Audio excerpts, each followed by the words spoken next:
ఉన్న బంగారాన్ని విడిపించి ఆ రోజు ఆన్లైన్ రేటుకే మేము కొంటాం. Sharma gold company.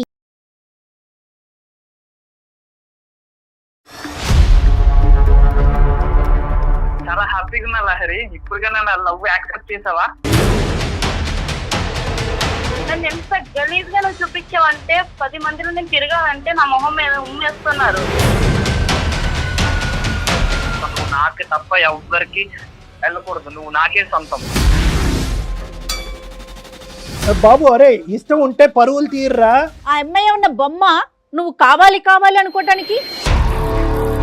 Nude video create చేసి పంపించారు మేడం అబ్బాయికి.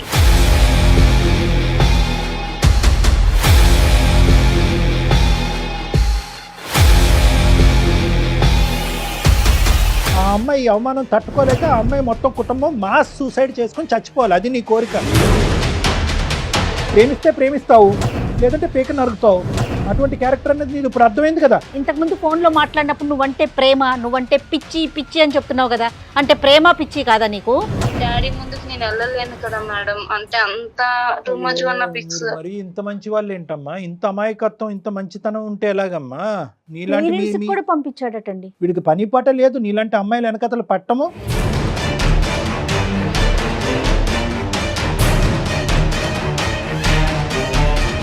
ఇది జీవితంతో చెలగాటం అమ్మ. ఇది నాకు తను కావాలి సార్. నువ్వు ఎదురుగుండా వస్తే నరకడం తప్ప ఇంకేం లేదు తెలుసా? తీరు పడేస్తా చెప్తున్నా. ఆ రోజు నువ్వు చేయబట్టుకున్నందుకే చెంప చెల్లు అనిపించాను. ఇంకా చెప్పుతో కొట్టలేదు, సంతోషించు.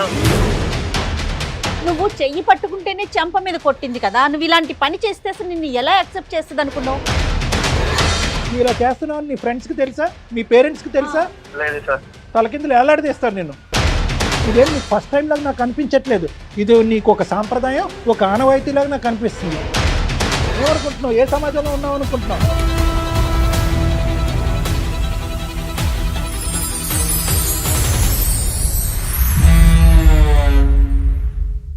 ముప్పై నిమిషాలలో నొప్పి లేకుండా వేడికోస్ స్వయం చికిత్స. ఆవేశ హాస్పిటల్, హైదరాబాద్. ఏవిసి హాస్పిటల్ సమర్పించు అందమైన జీవితం కార్యక్రమానికి స్వాగతం. నమస్తే కళ్యాణ్ గారు. కళ్యాణ్ గారు, లహరి అని ఒక అమ్మాయి మనకి మెయిల్ చేసింది. పెళ్లి కావాల్సిన పిల్ల, అయ్యో చాలా ఇష్యూ ఫేస్ చేస్తా ఉంది. మరొకసారి కాల్ చేసేస్తానండి. తప్పకుండా. తను నెంబర్ ఇచ్చింది నాకు. లహరి అండి పేరు. హలో, లహరి గారండి? ఎవరండి? నమస్తే అండి, నేను జయాని అందమైన జీవితం ప్రోగ్రామ్ నుంచి కాల్ చేస్తున్నాను. చెప్పండి మేడం. నమస్తే మేడం. నమస్తే అండి, మీరు మెయిల్ చేశారు కదా. అవును మేడం, నేనే Yes. చేస్తానండి. రైట్, నాతో పాటు డాక్టర్ కళ్యాణ్ చక్రవర్తి గారు ఉన్నారు. మీరు ఒక్కసారి మీ సమస్యను ఒకసారి డాక్టర్ గారు ముందు ఉంచండి. Okay ma'am. నమస్తే అమ్మ లారి. నమస్తే సార్. చెప్పమ్మా, అంటే ఎంత వయసు మీది, ఏంటి సమస్య అమ్మా? 25 సార్ నా ఏజ్. మా ఇంట్లో మ్యాచెస్ చూసారు. ఉమ్, 3 మ్యాచెస్ చూసారు సార్. ఫస్ట్ వచ్చి చూసారు, అమ్మాయి బాగుందని చెప్పేసి వెళ్ళిపోయారు సార్ వాళ్ళు. ఉమ్. నెక్స్ట్ డే వచ్చేసి మాకు వద్దు అండి, సంబంధం క్యాన్సిల్ చేసుకున్నాం, మాకు వద్దని చెప్పేసి వాళ్ళు వెళ్ళిపోయారు సార్. రీజన్ ఏం చెప్పారు? రీజన్ ఏం చెప్పలేదు మేడం. అంటే మీరు నచ్చకపోవటమో, లేకపోతే ఏం అనుకునే చెప్పలేదు. ఇచ్చిపుచ్చుకోటాలు నచ్చకపోవటం అట్లా ఏదో ఉంటది కదమ్మా. రీజన్ అయితే ఏం చెప్పలేదు. ఉమ్, ఉమ్. సెకండ్ వాళ్ళు వచ్చారు, అమ్మాయి బాగుంది, మాకు నచ్చింది అమ్మాయి, మేము ఒక 2 days లో చెప్తాం మీకు అని చెప్పేసి వాళ్ళు వెళ్ళిపోయారండి. లారి, ఈ సంబంధాలన్నీ ఎలా వస్తున్నాయి మా పెద్దవాళ్ళ తరపున, లేదంటే మ్యాట్రిమోనీ ద్వారానా? ఎలా వస్తున్నాయి ఈ సంబంధాలు? లేదు సార్, ఇదంతా పెద్దవాళ్ళు చూసిన సంబంధాలే సార్. పెద్దవాళ్ళు చూసిన సంబంధాలే. థర్డ్ వాళ్ళు కూడా వచ్చారు సార్. థర్డ్ వాళ్ళు కూడా వచ్చారు. వాళ్ళు వచ్చి చూసుకున్న తర్వాత అమ్మాయి నచ్చింది మాకు, ఈ అమ్మాయిని మేము 100% మా ఇంటి కోడలు చేసుకుంటామని చెప్పేసి బొట్టు పెట్టేసి వెళ్ళారు సార్. రైట్ అమ్మా. లైక్ వెళ్ళిన తర్వాత ఒక 2 days తర్వాత నేను కాల్ చేశాను. నేను కాల్ చేస్తే తను కాల్ లిఫ్ట్ చేయట్లేదు సార్. ఒక 3 times చేశాను, 5 times చేశాను, ఒక 10 times చేశాను సార్. అబ్బాయి కాల్ లిఫ్ట్ చేయట్లేదు. లాస్ట్ టైం చేద్దాము, ఎందుకు అనేది రీజన్ ఉండాలి కదా, కాల్ ఎందుకు లిఫ్ట్ చేయట్లేదు అని చెప్పేసి. ఓకే. బట్ నేను కాల్ చేశానండి. మళ్ళీ కాల్ చేసిన చేసావు? తర్వాత ఆ పర్సన్ నాకు కాల్ అటెండ్ చేశారు. కొద్దిసేపు మాట్లాడిన తర్వాత తను మీకు చెప్తాను అన్న తర్వాత నేను ఏంటి అని అడిగాను. అడిగిన తర్వాత ఆ పర్సన్ చెప్పారు మాట, బట్ నీలాంటి క్యారెక్టర్ లేని అమ్మాయిని నేను మ్యారేజ్ చేసుకోనని చెప్పేసి చెప్పేశారు మేడం.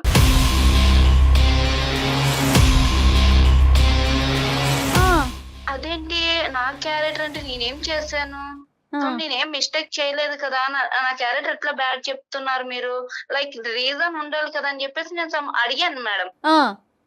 తను ఏం చెప్పారు అని అంటే ఓకే నేను వీడియో పంపిస్తాను చూసిన తర్వాత మాట్లాడండి అని. సరే నాకు వీడియో పంపియండి నేను చూస్తానని చెప్పేసి నేను చూసాను సార్, ఓపెన్ చేసి చూసాను. అది చాలా టూ మచ్ గా ఉంది సార్ వీడియో. అంటే ఫేస్ నాది మేడం కానీ బాడీ నాది కాదు మేడం. నా ఫొటోస్ అన్ని తీసుకొని న్యూడ్ వీడియో క్రియేట్ చేసి పంపించాడు మేడం అబ్బాయికి.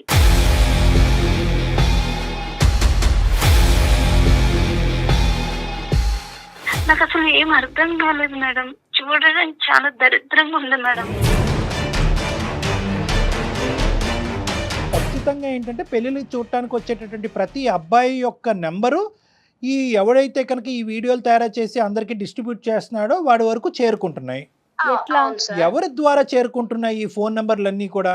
లైక్ నేను అబ్బాయిని అడిగాను మేడం ఈ వీడియో ఎక్కడిదని అడిగితే తను ఒకటి నాది ఫారెన్ నెంబర్ ఒకటి పంపించాడు మేడం.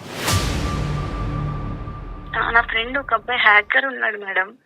లైక్ ఆ అబ్బాయికి నెంబర్ పంపిస్తే ఆ నెంబరు లైక్ ఆ అబ్బాయి చెప్పాడు మేడం మన గ్రూప్ లోనే ఒక అబ్బాయి అని చెప్పాడు మేడం.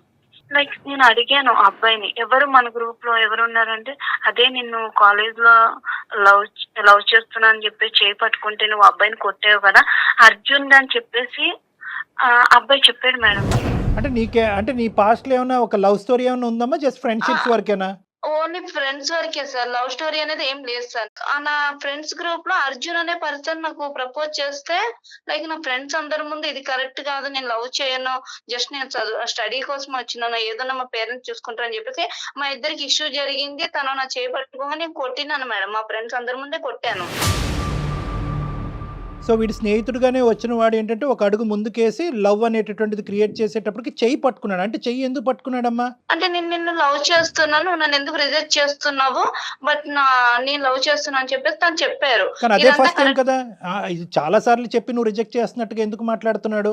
లేదు సార్ అదే ఫస్ట్ టైం. నేను కూడా చెప్పాను తనతోటి ఇదంతా కరెక్ట్ కాదు. కొట్టవలసినటువంటి అవసరం ఏముంది అని అడుగుతున్నాను నిన్ను. అంటే తను ప్రపోజ్ చేశాడు సార్ అందరి ముందు చేయి పట్టుకుని ఒప్పుకోవా అనేసరికి నాకు కోపం వచ్చేసింది, బలవంతం పెట్టాడు. ఓకే బట్ కోపం వచ్చిన తర్వాత నేను అక్కడ వదిలేసినాం సార్, ఎవరికి వాళ్ళ కాంట్రాక్ట్ లో లేము. బట్ తన వర్క్ తను నా వర్క్ నువ్వు జాబ్ చేసుకుంటున్నాను అన్నప్పుడు? అవును సార్ నేను జాబ్ చేసుకుంటా ఉన్నాను బట్ తన కాంట్రాక్ట్ లోకి నాకు ఎప్పుడు రాలేదు సార్, నేను తన కాంట్రాక్ట్ లోకి ఎప్పుడు వెళ్ళలేదు. ఆ రోజు నేను అబ్బాయిని చంపదెబ్బ కొట్టినందుకు ఈ రోజు నా జీవితం మీద కొడుతున్నారు సార్. కానీ కొట్టిన తర్వాత ఇంకా వాడితో కమ్యూనికేషన్ లేదు, మీ ఇద్దరి మధ్యన తెగదెంపులు అయిపోయింది, మీ స్నేహం అనేది అక్కడితో ఎండ్ అయిపోయింది కదమ్మా? ఎండ్ అయిపోయింది సార్. నేను ఇంకా తన కాంటాక్ట్ లోకి వెళ్ళే తన నా కాంటాక్ట్ లోకి రాలేదు. కానీ వాళ్ళు ఇటువంటి కసి కోపం రగులుతుంది అన్నది ఎప్పుడు కూడా నువ్వు పసిగట్టలే కదా? లేదు సార్ అసలుకి నేను ఎక్స్పెక్ట్ కూడా చేయలేదు సార్ ఇట్లా. ఇంకా వేరే ఫ్రెండ్స్ దగ్గర ఎవరి దగ్గర అయినా అతను ఏదైనా చెప్పటం గానీ నీ మీద ఇష్టం ఉన్నట్టు మాట్లాడటం గానీ అట్లా ఎప్పుడన్నా విన్నావా? అట్లా ఎప్పుడు నేను వినలేదు మేడం, అదే ఫైనల్ ఇంకా లాస్ట్ అదే మాకు. వీడు కాన్స్టెంట్ గా నువ్వు కొట్టిన కాడి నుంచి ఇప్పుడు వరకు నిన్ను ట్రాక్ చేస్తూనే ఉన్నాడు, కాన్స్టెంట్ ఎజెండాలో ఉన్నాడు వాడు. ఈ ప్రాబ్లమ్స్ నుంచి నేను బయట పడలేకపోతున్నా సార్, ఎందుకనంటే నాకు తన మీద ఎటువంటి ఇంట్రెస్ట్ లేదు, జస్ట్ ఫ్రెండ్ లోనే వెళ్తున్నాను. కానీ మీరు ఏదో ఒకటి చేయండి సార్. కదమ్మా పోలీస్ కంప్లైంట్ ఇవ్వచ్చు కదమ్మా, వీడు ఇంత ఏదో పనులు చేస్తున్నాడంటే. ఇప్పుడు వీళ్ళు ముగ్గురు వరకు ట్రాన్స్ఫర్ చేశాడా లేదంటే ఎంతమందికి ట్రాన్స్ఫర్ చేశాడు? ఆ కసి కోపంతో నాకు దక్కనటువంటి అమ్మాయి ఎవరికి దక్కకూడదనే కసితో నీ పరువు తీసి బహిరంగంగానే నేను చంపేస్తున్నాడు వీడు. లేదు సార్ మేము పోలీస్ కంప్లైంట్ ఇస్తామని మీకు తెలుసు కదా సార్, ఊర్లో ఉండే వాళ్ళకి పరువు పోతుంది అట్లా ఇట్లా. ఇప్పటికే ఆల్రెడీ నాకు సగం పోయినట్టు సార్. లేదమ్మా ఇలాంటి వాటికన్నిటికి సైబర్ క్రైమ్లు అనే సంస్థలు ఉన్నాయమ్మా, చాలా గోప్యంగానే ఉంచుతారు, చాకచక్యంగా తీస్తారు. ఇలాంటి వాళ్ళు తాట తీస్తారు. వీడు ఎంతమంది అమ్మాయినికి ఐ లవ్ యూ చెప్పి చేయి పట్టుకున్నాడో, ఎంతమంది అమ్మాయిలు వీడు చంప పగలగొట్టారో, ఎంతమంది వీడియోలు మార్ఫింగ్లు చేసి డిస్ట్రిబ్యూట్ చేశాడో. వీడు పెద్ద క్రిమినల్ వీడు. వీడికి పని పాట లేదు. నీలాంటి అమ్మాయిలు వెనకతలు పట్టము వశపరుచుకునేటటువంటి ప్రయత్నంలో మీరు లొంగకపోతే కనుక బ్లాక్మెయిల్ చేసి బహిరంగంగా వీళ్ళకి పరువు తీసేటటువంటి ప్రయత్నం చేయాలి. ఇది జీవితంతో చెలగాటం అమ్మ, ఇది నీ జీవితం, మీ కుటుంబం, మీ పరువు యొక్క చెలగాటం. నాకు ఏం చేయాలో కూడా అర్థం కావట్లేదు సార్. పేరెంట్స్ కి తెలిసిందమ్మా? పేరెంట్స్ కూడా పంపించాడు మేడం వీడియో. దరిద్రుడు. డాడీ వాళ్ళు నన్ను అంటే డాడీ ముందుకు నేను వెళ్ళలేను కదా మేడం, అంటే అంత టూ మచ్ వన్ పిక్స్. మరి ఇంత మంచి వాళ్ళు ఏంటమ్మా, ఇంత అమాయకత్వం ఇంత మంచితనం ఉంటే ఎలాగమ్మా? నీలాంటి పంపించాడటండి. వాడి యొక్క సైకాలజీ కంప్లీట్ గా క్రిమినల్ సైకాలజీ. ఇప్పుడు మార్ఫింగ్ అని నువ్వు చెప్పుకోవటమే కానీ సమాజం మార్ఫింగ్ అని ఎందుకంటే సమాజం ఆబ్వియస్లీ ఈ అమ్మాయి ఇలాంటి చెత్తకాటి పనులు అన్ని చేస్తుంది అనేటటువంటి ఉద్దేశంతో అనుకుంటారు కాబట్టి మీరు గొంతిప్పి మాట్లాడలేరు, మీరు పోలీస్ స్టేషన్ చుట్టూ తిరగలేరు కాబట్టి వాడు ఇలా రెచ్చిపోతున్నాడు వాడు. సరే ఇప్పుడు వాడు ఎక్కడున్నాడమ్మా, వాడు ఎక్కడున్నాడు, వాడితో మేము మాట్లాడాలనా ఏంటి, ఎందుకు చేసావు మాకు పోలీస్ స్టేషన్ వరకు వెళ్ళకుండా? అవును సార్, ఇప్పుడు నేను కాన్ఫరెన్స్ పెడతాను సార్, మీరు మాట్లాడండి సార్ కొంచెం ప్లీజ్ సార్. యా వాడితో మాట్లాడాలమ్మా, ఖచ్చితంగా మాట్లాడాలి. ఈ మధ్యలో ఈ సంఘటనలన్నీ జరిగి ఈ విధంగా ఈ ఇష్యూ అంతా స్ప్రెడ్ అయిన తర్వాత వాడితో అయితే కనుక నువ్వు ఫేస్ ఆన్ అవ్వలే కదా, డైరెక్ట్ 1-to-1 అయితే లేదు సార్, లేదు మాట్లాడాలి. సార్. ఓకే, అంటే అమ్మ నువ్వు పక్కా కదా వాడే చేస్తున్నాడు ఇదని చెప్పి, పక్కా కదా నువ్వు? 100% పక్కా సార్, నేను అన్ని ప్రూఫ్ తో సహా నేను కొంచెం అర్థం చేసుకున్న తర్వాత మీకు కంప్లైంట్ అన్ని నీ దగ్గర ఉన్నాయి. సరే నీ దగ్గర ప్రూఫ్లు అన్ని పెట్టుకో, నీ దగ్గర అంతా ట్రాకింగ్ సిస్టమ్ అంత ఉంది, వాడి నెంబర్ ఎలా దొరికింది అనేది పెట్టుకో. ఇప్పుడు నువ్వు ఏంటంటే మామూలుగా క్యాజువల్గా చాలా కాలం అయింది కదా నీతో మాట్లాడి అన్నట్టుగానే మేము బ్యాక్గ్రౌండ్లో ఉన్నట్టుగా చెప్పకుండా వాడితో మాట్లాడి అసలు వాడి రియాక్షన్ ఏంటి అన్నది మనం చూద్దాము. వాడే చేసాడా లేదా అనేటటువంటిది ఫస్ట్ మనం రికార్డ్ చేసి బహిరంగంగా ఎస్ నేనే చేశాను అనేది మనం పట్టుకోగలగాలి. ఆ తర్వాత నేను ఇందులోకి వస్తా. ఓకేనమ్మా? ఓకే సార్, నేను కాన్ఫరెన్స్ పెడతాను. కాన్ఫరెన్స్ పెట్టు, మేము బ్యాక్గ్రౌండ్లో ఉన్నామని చెప్పదు. Okay sir. రైట్. ఎంత దారుణంగా ఉన్నారో చూడండి కళ్యాణ్ గారు. మేడం ఇది జరుగుతుంది మేడం, Yes, ఇది present మనం చూస్తా ఉన్నాం. ఎందుకు అంటే కనుక ఒక ఆడపిల్లకి సంబంధించినటువంటి కుటుంబానికి పెళ్లి అనేటటువంటిది చాలా పెద్దది, ప్రధానమైనటువంటి అంశం, అవునవును. ఎస్పెషల్లీ పల్లెటూరులో ఉండేటటువంటి వాళ్ళకి. ఎప్పుడైతే కనుక ఇటువంటి సంఘటన జరుగుతుందో ఇదేదో మార్ఫింగ్ చేసాడు ఇచ్చేసాడు అనుకోవద్దు, ఆ భారం అంతా ఆ గిల్ట్ అంతా వాళ్ళ మీదే అనుకుంటారు. ఏమనుకుంటారు, అరే నువ్వు ఆ మగవాళ్ళతో స్నేహం చేయకపోతే బాగుండేది, వాళ్ళతో చట్టపట్టాలు వేసుకుని తిరగకుండా ఉంటే బాగుంటుంది, నువ్వు ఫోటోలు తీయించకుండా ఉంటే బాగుంది అని చెప్పి గిల్ట్ వాళ్ళ నెత్తి మీద వేసుకుని ఎవడైతే అసలైనటువంటి క్రిమినల్ ఉంటారో వాడిని క్షమించి వదిలేస్తారు. అలాగే ఇలాంటి వాళ్ళు జారుతున్నారు ఈ క్రిమినల్. అవునండి, అవును, సరైన శిక్ష పడాల్సిందే. హలో హలో, హాయ్ లహరి, ఎలా ఉన్నావు? అది 1 year తర్వాత ఫోన్ చేసావు, చాలా హ్యాపీగా ఉన్నా లహరి. ఇప్పుడుగా నా లవ్ యాక్సెప్ట్ చేసావా? నీకు తెలీదా ఏమైంది లహరి? నా 3 మ్యాచెస్ క్యాన్సిల్ అయిన విషయం నీకు తెలీదా? అవునా లహరి, నాకు తెలీదురా. చాలా బాగుంటది కదా, అయినా ఎందుకు రిజెక్ట్ అయినా? నిజంగా చెప్పు, నా మీద ఒట్టేసి చెప్పు, నీకు ఈ విషయం ఏం తెలీదా? తెలుసు.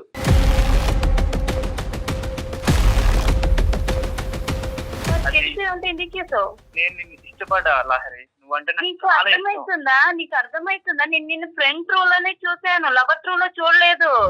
నన్ను ఎంత గలీజ్ గా నువ్వు చూపించావంటే 10 మందిలో నేను తిరగాలంటే నా మొహం మీద ఉమ్మేస్తున్నారు. లహరి, అర్థమవుతుందా నీకు? నువ్వంటే ఇష్టమని నేను చెప్పాను, ఆ రోజు కాలేజ్ లో కొట్టాను నీకు, ఆ రోజే చెప్పాను నాకు ఇవన్నీ నచ్చవని, మళ్ళీ ఎందుకు?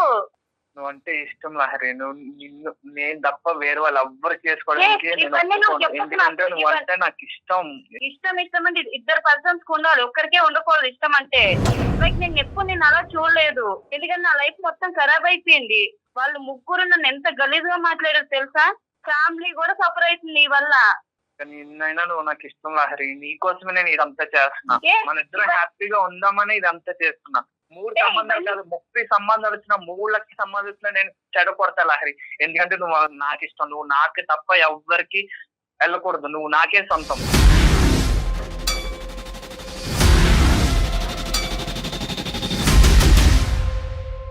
నీకోసం నేను మంచి జాబ్ సంపాదించుకొని, మంచిగా సెటిల్ అయ్యి, మంచిగా పైసలు సంపాదించుకొని, నా ఫ్యామిలీ కూడా సెటిల్. ఇవంతా నాకు చెప్పొద్దు, అర్థమైందా? నేను సుమన్ టీవీ వాళ్ళకి కంప్లైంట్ చేసినాను, వాళ్ళు లైన్ లో ఉన్నారు, వాళ్ళతోనే మాట్లాడి నీ లెక్క ఏందో నువ్వు తెలుసుకో. బాబు అర్జున్, చెప్పండి సార్. నా పేరు డాక్టర్ కళ్యాణ్ చక్రవర్తి, సుమన్ టీవీ అందమైన జీవితం నుంచి మాట్లాడుతున్నాం. లహరి మాకు కంప్లైంట్ పెట్టింది, అర్థమైందా? ఇలా నీ దగ్గర నుంచి ఒక భయంకరమైనటువంటి హెరాస్మెంట్ వస్తుంది. నేను ఏంటంటే ఈరోజు చచ్చిపోలేక ఇంకా ఆఖరి ప్రయత్నంగా మీకు ఫోన్ చేశాను. మా కుటుంబ పరువు అంతా కూడా రోడ్డు మీద పడింది, ఇటువంటి పరిస్థితుల్లో నాకు హెల్ప్ చేయండి సార్ అని మమ్మల్ని అప్రోచ్ అయ్యింది, రిక్వెస్ట్ చేసుకుంది. కాబట్టి మేము ఇన్వాల్వ్ అవుతున్నాం, ఆ అమ్మాయి తరపున మేము మాట్లాడుతున్నాం. అసలు నీ కథ ఏంటమ్మా? మేము డిగ్రీ ఫస్ట్ ఇయర్ లోనే నేను ప్రపోజ్ చేశాను సార్ తనకి. ప్రపోజ్ చేస్తే నా ఫ్రెండ్స్ అందరి ముందు తను నన్ను రిజెక్ట్ చేసి నన్ను కొట్టింది సార్. కొట్టిన తర్వాత 2 years వరకు బాగానే ఉన్నాను సార్. ఆఫ్టర్ తర్వాత ఎవరు లైఫ్ వాళ్ళు చూసుకున్నా సార్, నేను మంచిగా జాబ్ సంపాదించుకుని ఉన్నా సార్. తననే నన్ను అందరి ముందు అవమానించింది సార్. ఆ పగతో నేను తనకు వచ్చిన మ్యాచెస్ అన్ని నేనే కావాలనే వీడియోస్ ఫార్వర్డ్ చేశాను సార్. ఇంతకుముందు ఫోన్లో మాట్లాడినప్పుడు నువ్వంటే ప్రేమ, నువ్వంటే పిచ్చి పిచ్చి అని చెప్తున్నావు కదా, అంటే ప్రేమ పిచ్చి కాదా నీకు? అమ్మాయి మీద పగుందా? పగతో కూడిన ప్రేమ మేడం. నాకు ఎవరు నీ తక్కువ పగతో ఉంటే వేరే కూడిన వాళ్ళకి తక్కువ సినిమాలు ఉంటే బాగా ఒక చూస్తావారా ప్రేమ నాయనా? అనేది అన్ని చూపిస్తున్నా డైలాగులు మేడం. చెప్తున్నావు. మీరు నా ప్రేమ మీకు కనిపించట్లేదు మేడం. కనిపించదు మీరు బాబోయ్. చేసింది ఇలాంటి మాత్రమే ప్రేమలు ఓన్లీ సాడిస్ట్ కనిపిస్తుందా గాళ్ళకి మీకు? సైకోపాత్లకే మాకు కనిపిస్తాయి. మాకు కనిపించదమ్మా. కనిపించవు బాబు, మాకు అర్థం కావు, మాకు కనిపించవు. వేరే వాళ్ళ ఆడపిల్లల జీవితాలతో ఆడుకునేటటువంటి నీ నేచర్లో ప్రేమ అనేటటువంటి పదాన్ని దయచేసి పక్కన పెట్టేసి క్రిమినల్ మైండ్ సెట్ ఉన్నవాడిని నేను అని అను. నీలో ప్రేమ లేదు, దోమ లేదు. ఒక ఆడపిల్ల జీవితంతో ఇలా ఆడుకుంటూ ఇన్ని సంబంధాలు క్యాన్సిల్ చేస్తూ ఇలా మార్ఫింగ్ వీడియోలు తయారు చేస్తూ ఒక అమ్మాయి యొక్క కుటుంబాన్ని రోడ్డు మీద ఈడ్చిన తర్వాత ఏ అమ్మాయి వచ్చి నీ మొహం చూసి నేను పెళ్లి చేసుకుంటుందని అనుకున్నావు? ఫస్ట్ ఆఫ్ ఆల్ ఈ అమ్మాయిని ఎప్పటి నుంచి ట్రాక్ చేస్తున్నావు నువ్వు? ఈ అమ్మాయికి సంబంధించినటువంటి ఫోటోలు ఎప్పటి నుంచి నువ్వు సేకరిస్తున్నావు? దాని మార్ఫింగ్కి ఎవరెవరి దగ్గర నుంచి ఎటువంటి సహాయ సహకారాలు తీసుకున్నావు? ఫైనల్గా ఈ వీడియోస్ ఈ ముగ్గురికి కాకుండా ఎంతమందికి డిస్ట్రిబ్యూట్ చేసావు? సార్ నేను దాదాపు 1 year నుంచి తను నేను అబ్జర్వ్ చేస్తున్నాను సార్. తను ఎక్కడికి వెళ్ళా, ఏం చేస్తుంది, ఎవరితో మాట్లాడుతుంది అన్ని నాకు తెలుసు సార్. తన కాల్ రికార్డ్స్ కూడా తెలుసు సార్. తను ఏం చేస్తుంది, తన ఫొటోస్, తన వీడియోస్ ఎలా మాఫీ చేస్తే ఎలా అవుతుంది కూడా నాకు తెలుసు సార్. నేను ఒక యుఎస్ నెంబర్ తీసుకొని దాన్ని బట్టి నేను తనకి ఫొటోస్, వీడియోస్ అందరికీ షేర్ చేశాను సార్. ఎందుకంటే చక్కగా తనకి వచ్చిన చెప్తున్నాడు, ఏదో గొప్ప సంబంధాలన్నీ పని వీడియోస్ చేసినట్టు. ఫార్వర్డ్ చేశాను సార్. ఎందుకంటే తను నాకు ఇష్టం సార్. తను నాకు తప్ప ఎవరికి దక్కకూడదు సార్. మరి బాబు దీనికి ఏం నోబెల్ ప్రైజ్ ఎవర్రా బాబు, నువ్వు ఇంత గొప్పగా చెప్పుకుంటున్నావు? ఆ అమ్మాయికి కూడా ఇష్టం ఉండాలి కదా, అది ఆలోచిస్తున్నావా నువ్వు? మేడం ఇష్టం లేకుండా నేను తన కాలేజ్ డేస్ లో కూడా తనకి ఏం కావాలో అన్ని తెచ్చి ముందు అరే పెట్టాను మేడం. బాబు, అరే ఇష్టం ఉంటే పరువులు తీర్రా. అరే ఈరోజు ఆ అమ్మాయి సూసైడ్ చేసుకుని చచ్చిపోయి ఉండేది. అదేనా నీ ఇష్టం? ఆ అమ్మాయి చచ్చిపోయిన పర్లేదు, నువ్వు ఇష్టం అని ఇంకోసారి అంటే కనుక మర్యాదగా ఉండదు. నీకు ఇష్టం కాదు, ఆ అమ్మాయి అవమానం తట్టుకోలేక ఆ అమ్మాయి మొత్తం కుటుంబం మాస్ సూసైడ్ చేసుకొని చచ్చిపోవాలి, అది నీ కోరిక. ఇష్టం అని అంటే కనుక కబడ్డారు. ఏంద్ర అసలు ఇష్టం అనే ఇష్టం? పదం వాడకు నాయనా. ఇష్టం మీనింగ్ మార్చేస్తున్నావు, ప్రేమ మీనింగ్ మార్చేస్తున్నావు. నీకు దక్కాలా నిజంగా? ఎటువంటి ఏదన్నా అమ్మాయి ఇంత పరువు తీసిన తర్వాత ఏదన్నా అమ్మాయి నీ దగ్గరికి వచ్చిన రారా బాబు నువ్వే నాకు దిక్కు, నువ్వే పెళ్లి చేసుకొని అంటదా? నాకు తను కావాలి సార్. తను అలా కాదు. లేకుండా నేను ఉండలేను ఆ సార్. అమ్మాయికి కావాలి, ఆ అమ్మాయితో పాటు వేరే గిఫ్ట్లు కూడా నీకు వస్తాయి. అవి మేము సర్ప్రైజ్ రిటర్న్ గిఫ్ట్లు తొందరలోనే ఇస్తాం. కానీ అది కాదు, ఇటువంటి అమ్మాయిలు నువ్వు ఎంతమంది ప్రేమించావు, ఎంతమంది అమ్మాయిలు నిన్ను ఒప్పుకున్నారు, ఒప్పుకున్నటువంటి వాళ్ళని ఏ విధంగా హింస పెట్టావు? ఈ అమ్మాయి ఒక్కదైనా ఇంకా ఎవరినైనా కూడా ఇలా మార్ఫింగ్లు చేసి వీడియోలు తయారు చేసి బ్లాక్మెయిల్ చేస్తున్నావా? ఎందుకంటే నువ్వు చెప్పేటటువంటి ఎంత ఫ్రీ ఫ్లోగా నువ్వు చెప్తున్నావు చూడు, ఇదేం నీకు ఫస్ట్ టైం లాగా నాకు అనిపించట్లేదు. ఇది నీకు ఒక సాంప్రదాయం, ఒక ఆనవాయితీలాగా నాకు అనిపిస్తుంది. నువ్వు ఇలా చేస్తున్నావు నీ ఫ్రెండ్స్కి తెలుసా, మీ పేరెంట్స్కి తెలుసా? లేదు సార్. తలకిందులు ఏలాడదీస్తారు నిన్ను. ఏమనుకుంటున్నావు? ఏ సమాజంలో ఉన్నావు అనుకుంటున్నావు? ఆ అమ్మాయి ఏమన్నా బొమ్మ నువ్వు కావాలి కావాలి అనుకోవటానికి? పంపించినటువంటి వాళ్ళు ఎంతమందికి డిస్ట్రిబ్యూట్ చేశారు? ఇప్పుడు ఏ వెబ్సైట్ ఓపెన్ చేసినా, ఏ సోషల్ మీడియా నెట్వర్క్ ఓపెన్ చేసినా కూడా ఈ అమ్మాయి యొక్క వీడియో బయటకు వస్తే కనుక మొత్తం అంతా కూడా వీళ్ళందరూ సూసైడ్ చేసుకుని చచ్చిపోవటం తప్ప ఇంకో దారి లేదు. ఆ ప్రాణాలు, ఆ పరువు కాపాడవలసినటువంటి బరువు బాధ్యత నువ్వు ఏదైతే ప్రేమ అంటున్నావో అది నీ భుజస్కంధాల మీద ఉంది. ఇప్పుడు నువ్వు అసలైనటువంటి ప్రేమికుడిగా ఇప్పటికైనా నిరూపించుకో. నిజం చెప్పు. సార్ నేను అది వీడియోస్ ఓన్లీ ముగ్గురు మ్యాచింగ్ వచ్చిన వాళ్ళకి మాత్రమే, వాళ్ళ ఫ్యామిలీకి మాత్రం పంపించాను సార్. ఇంకెవరికి పంపించలేదు సార్. నిజమా? ముగ్గురికి కూడా నేను రిక్వెస్ట్ చేశాను సార్, భయ్యా మీరు చూసి డిలీట్ చేయండి సార్, మీరు ఫార్వర్డ్ చేయకండి భయ్యా అని చెప్పాను సార్. అర్జున్ నమ్మొచ్చా? నిజమేనా నువ్వు చెప్పేది? నిజం మేడం, నిజం మేడం, ప్రామిస్ మేడం. పేరెంట్స్కి ఎందుకు ఫార్వర్డ్ చేసావు? ఆ అమ్మాయి పేరెంట్స్కి ఎందుకు ఫార్వర్డ్ చేసావు? చేశానంటే సార్ వచ్చిన సంబంధాలు ఎవరు తీసుకోకుండా నన్ను చేసుకోవాలని ఒక ఇదిలో చేశాను సార్. సో అమ్మాయి క్యారెక్టర్ అసాసినేట్ చేస్తే కనుక ఆ తల్లిదండ్రులు నువ్వు పంపించిన వీడియోనే నమ్మేసి ఇంకా అమ్మాయికి సంబంధాలు కూడా తీసుకురారు. తీసుకొచ్చేటటువంటి ప్రయత్నం కూడా చేయరనేటటువంటి ఆఖరి ప్రయత్నం ఇది, అంతేనా? మీరు కూడా కాలేజ్ డేస్ లోనే లవ్ చేసి ఉంటారు కదా సార్. ఇలాంటి సిచ్యువేషన్ మీకు వస్తే ఆమె దక్కని అన్నప్పుడు మీరు ఏం చేస్తారు సార్? బాబు నాది లవ్ స్టోరీయే, నేను లవ్ మ్యారేజే చేసుకున్నాను. కానీ నేను ప్రేమించినటువంటి అమ్మాయి ఒప్పుకున్న తర్వాతే నేను ప్రేమించి పెళ్లి చేసుకోవటం అనేది జరిగింది. కానీ అవతల వాళ్ళని హింస పెట్టి నరకయాతన పెట్టి పెళ్లి చేసుకోలేదు ఎవరు. దాన్ని ప్రేమ అని అనరు, దాన్ని ప్రేమ అనరు. ఇందాక అమ్మాయి అంది కదా సైకోపాత్ శాడిజం అంది కదా, అటువంటి సైకోపాత్ శాడిజం అనేది నువ్వు చూపెట్టావు అమ్మాయికి. ఈరోజు ఆ అమ్మాయి బయటకు వచ్చి చాలామంది ఆడపిల్లలు ఇలాంటి సన్నివేశాలు తట్టుకోలేక సూసైడ్ చేసుకుని చచ్చిపోతారు. ఆ అమ్మాయి మాకు ఫోన్ చేసింది. ఈరోజు ఆ అమ్మాయి బ్రతికి బయటపడటం అనేది వాళ్ళు తల్లిదండ్రులు చేసుకున్నటువంటి పూర్వజన్మ సుకృతం. నేను వాళ్ళ పేరెంట్స్తో కూడా తర్వాత మేము ఫోన్ చేసి మాట్లాడాలి. కానీ నువ్వు ఇంత పని చేశాక అసలు ఇలాంటి పని చేస్తే ఆ అమ్మాయి ఒప్పుకుంటుందని ఎలా అనుకున్నావు? నీకెవరిచ్చారు ఈ దరిద్రమైన సలహా? అయితే నీదేనా? ఏం లేదు, దిక్కు లేక ఒప్పుకుంటుందని అనుకున్నా, అంతే కదా. ప్రేమించి ఒప్పుకుంటుంది, ప్రేమను మళ్ళీ చిగురింపు చేయాలనేటటువంటి ఉద్దేశం కాదు. ఆ అమ్మాయికి అన్ని ద్వారాలు మూసుకుంటే కనుక పెళ్ళి అనేది తప్పదు. కాబట్టి ఒక ఆడపిల్ల అక్కడ ఇంట్లో తల్లిదండ్రుల దగ్గర పోయింది, ఇక్కడ బయటకు వచ్చేటటువంటి సంబంధాల దగ్గర పోయింది. కాబట్టి ఒక ఆడపిల్లకి పెళ్ళి అంటే ఇంపార్టెంట్ కాబట్టి ఆ అమ్మాయి నమ్మి నీతో వస్తుందని, కానీ ప్రేమిస్తూ వస్తుందని అయితే మాత్రం నీకు 0.5% నమ్మకం కూడా లేదు, అంతే. నువ్వు చెయ్యి పట్టుకుంటేనే చెంప మీద కొట్టింది కదా, నువ్వు ఇలాంటి పని చేస్తే అసలు నిన్ను ఎలా యాక్సెప్ట్ చేస్తుంది అనుకున్నావు?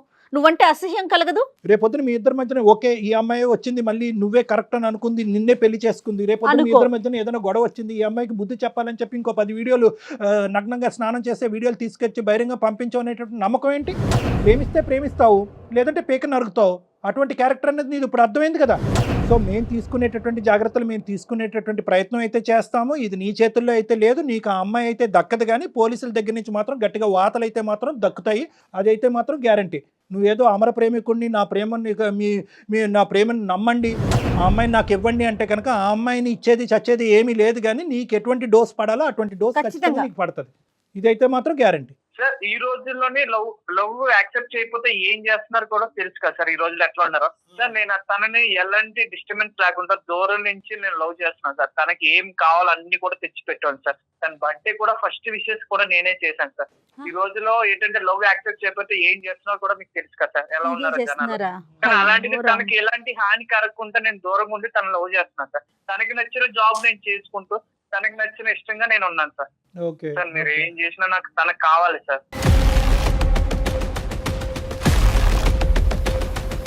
సార్ని అడిగేదేంది అర్జున్ నువ్వు? ఆ రోజు నువ్వు చేయబట్టుకున్నందుకే చెంప చెల్లు అనిపించాను. ఇంకా చెప్పుతో కొట్టలేదు, సంతోషించు. అదే మీ ఇంట్లో మీ అక్కకు మీ చెల్లికో జరిగితే ఇలాగే చేస్తావా? ఏం రియాక్ట్ అవ్వవా? నా లైఫ్ ఇబ్బందుల్లో ఉంది కాబట్టి నేను ఇప్పుడు నిన్ను అడుగుతున్నా అర్జున్. నా ప్లేస్ లో నువ్వు ఆలోచించు. రోడ్డు మీద కూడా వెళ్ళలేకపోతున్నా నేను. నువ్వు ఎదురుగుండా వస్తే నరకడం తప్ప ఇంకేం లేదు తెలుసా? నీలాంటి ఎదవని లవ్ చేసే కన్నా మా ఇంట్లో మా పేరెంట్స్ తో ఉండిపోవడం నయ్యం. నువ్వు ఫ్రెండ్ రా, అర్థమైందా? నా కొరకు నువ్వు గానే నాకు ఎదురుగుండా కనిపిస్తుంది అనుకో, చీర్ పడేస్తా చెప్తున్నా.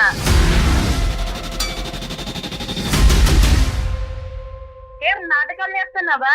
ఇప్పటికైనా నొల్లతోనే హ్యాపీగా ఉంటాను. లేదు ఇట్లనే చేస్తా అన్నా అనుకో, నిజంగా ఏం చేస్తానని నాకే తెలియదు. ఒక ఆడపిల్లగా చెప్తున్నా. చాలా ఆ అమ్మాయి దగ్గర నుంచి వచ్చింది చాలా అని అన్నామే కానీ మా దగ్గర నుంచి వచ్చింది చాలా అనలేదు. మేము తీసుకునే పోయేటటువంటి స్టెప్స్ ఇంకా ఉంటాయి. ఎందుకంటే ఇక్కడతో మేము అయిపోతే కనుక ఆ అమ్మాయికి ఫ్యూచర్లో చాలా అన్యాయం జరగచ్చు. ఎందుకంటే నువ్వు ఎవరి వరకు స్ప్రెడ్ చేసావు అనేది మాకు నమ్మకం లేదు, ఆ ముగ్గురు ఇంకెవరికి స్ప్రెడ్ చేశారనేది మాకు నమ్మకం లేదు. థర్డ్ ఫేజ్లో ఏంటంటే ఆ తల్లిదండ్రులకు కూడా ఏం బాబు, ఎందుకంటే వాళ్ళు పల్లెటూరు వాళ్ళకు వాస్తవానికి తెలియదు, వాళ్ళ అమ్మాయి మీద నమ్మకం పోగొట్టుకున్నారు వాళ్ళు.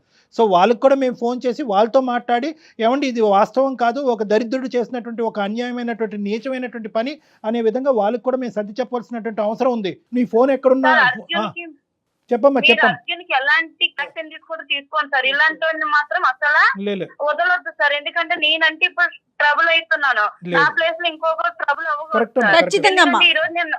ఈ రోజు నన్ను వదిలేసినా కూడా రేపొద్దు ఇంకొక అమ్మాయి కూడా ఇట్లనే అమర ప్రేమికుడు అనే లేబుల్ వెనకాతలో ఒక భయంకరమైనటువంటి శాడిజం చూపెట్టేటటువంటి మూర్ఖత్వ స్వభావం ఉన్నటువంటి వాళ్ళు వీళ్ళనైతే కనుక ఇట్టే వదలవమ్మా. ఒకప్పుడు నువ్వు వదిలి క్షమించండి అని అన్నా కూడా మేము వదిలేదే లేదు. ఎందుకంటే నీలాంటి ఆడపిల్లలు ఎంతమంది ఇక్కడ క్యూలో ఉన్నారు అనేది కూడా కనుక్కోవాల్సినటువంటి అవసరం ఉంది.